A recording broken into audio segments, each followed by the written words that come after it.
এই ঠান্ডায় সকাল 4টায় উঠে পড়লাম।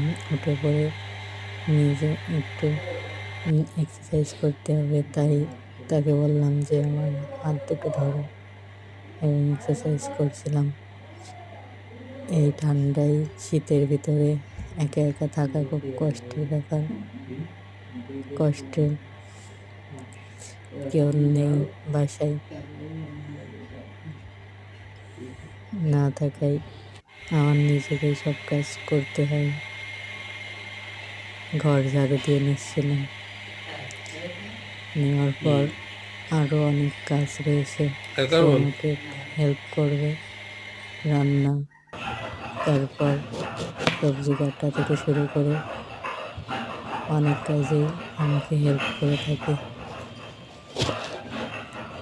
আমি এগুলোকে কেটে নিচ্ছিলাম রান্নার জন্য।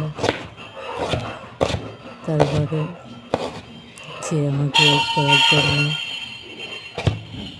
রান্নাঘরে কাজ করে দিচ্ছিল, এগুলোকে মশলাগুলোকে বেটে দিচ্ছিল। বেটে দেওয়ার পর কিছু পানি গরম করে হাত দিতে জন্য দিল। তারপর রান্না শুরু করলাম।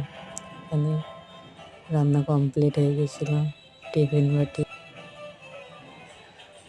সব কিছু রান্না করার পর দুজন মিলে খাওয়া দাওয়া করে নিলাম। নেওয়ার পরে এগুলোকে গুছিয়ে দিলাম। তারপরে দেখুন রান্নাঘরের কি অবস্থা।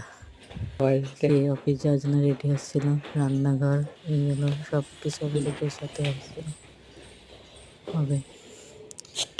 কে রেডি অফিস যাওয়ার জন্য চলে গেল।